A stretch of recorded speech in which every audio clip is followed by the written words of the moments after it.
Former Lieutenant Governor Betsy McCaughey on the program, and I mispronounced the name earlier. I apologize. Joining us on the program right now is former Lieutenant Governor Betsy McCaughey. Hello. Nice to be with you. Now, I don't know if you remember me when you were Lieutenant Governor. I used to be on WGY in Albany. Oh, how great! So I don't know if you ever heard. I didn't criticize Governor Pataki too much, but I was there at the same time you were in Albany. Well, it's nice to talk with you again, and we've got some work to do today. This piece you wrote is unbelievable. So I got to start. I'm not trying to be overly kissy uppy, but this piece is unbelievable, and we've been going over it, and quite frankly, it's got people outraged. And at a time when they're calling for the fairness doctrine, if it were not for programs from conservative-minded media, no one would have really been as outraged about Tom Daschle's tax problems, which prevented him from becoming HHS secretary. Unfortunately, has stopped his book from being the template, as you lay out. This is quite frightening. It is frightening. First of all, the Obama administration promised transparency, and yet, in the very first bill to come before Congress, they slip in health provisions with no discussion, not even alerting members of Congress that they're in there. And it's really unfortunate that so many members of Congress don't read the bills. What are we sending them to Washington for if not to do their homework? But they don't. And this bill contains several health provisions that will affect every single person in the U.S. It says every individual in the U.S., each person in the U.S. I refer our listeners to page 445, 454, 479, where it makes it clear you're going to be affected by this even if you take no government health care, no government health programs, you're not in Medicare, you're not in Medicaid, you're still going to be affected by this. Now, I have a question. This idea of having this health information bureaucracy that's going to essentially nationalize health information and pass the decision-making process from healthcare practitioners to government bureaucrats, how does that even stack up to the Fourth Amendment? Well, that's part of the problem, but let's be clear. It doesn't even stack up to the initial measurement, is this democratic to pass this? Because the fact is nobody knows about it. And when I've called it to the attention of many members of Congress, they admit they haven't read about it. So let me just walk you through it. Please do. This bill provides that any medical treatment you receive must be entered into the federal electronic database. No exceptions. Now, everybody knows that electronic medical records can be a good thing. We'd like to have our doctors always have our health histories at their fingertips, being able to send them on to the hospital if we have an emergency. That's well and good. But this bill goes much farther. If you look at page 442, it spells out that the purpose of setting up this huge federal electronic medical infrastructure is not for the convenience of you and your doctor. The purposes are laid out on that page, and it says to reduce healthcare costs, okay, to guide medical decisions at the time and place of care. In other words, to give guidelines to your doctor. Now, if they were voluntary, that would be good.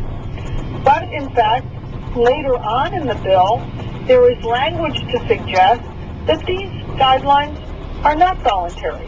That in fact, doctors are going to be measured as to what extent they meet the standard of, quote, meaningful user. This is unusual language for a bill. Meaningful user of this new electronic federal database. And meaningful user is not defined. They've defined almost every phrase in this bill. Health plan is defined. Simple things like that. But not this new phrase, meaningful user. That definition is up to the Secretary of Health and Human Services. Daschle thought he was... Who was almost Tom Daschle. Here's a question for you. Shouldn't, and you're from New York, and here in New York we have vibrant politics. We have upstate Republicans, downstate Democrats, and when we elect a governor, it's a slugfest to become governor or lieutenant governor here in New York. It's not like in certain states where you have cut and dry politics. We have a vast mosaic of political opinions here in the state of New York. Wouldn't you think, given the outspoken nature of New York City, that that skeptical liberals of this type of government intrusion would be screaming from the rooftops long before me? Well, I am shocked that they haven't, but I'd like to know where Senator Schumer has been on this issue. Why hasn't he discussed the health provisions in this stimulus bill? They are definitely not there to provide stimulus. Oh, I have some audio of. Would you like to hear the latest round of audio from your senator? Please play that up. Can you bring up that audio of Senator Schumer for former Lieutenant Governor McCaughey? The Senator Schumer thing where he says the people don't care. I was just talking with an editor of the Washington Post who said he brought my article up to the White House and asked for an explanation, and they said, well, we put those electronic medical records provisions in for a quick infusion of cash into the economy. Quick infusion of cash, the deadline is 2016. That is definitely not the explanation for why this huge federal infrastructure is being created. This is going to be one giant federal HMO. Well, here's what Chuck Schumer said about some of the provisions of the stimulus package. And let me say this to all of the chattering class that so much focuses on those little tiny, yes, porky amendments. The American people really don't care. Is that not frightening? Oh, that is so frightening.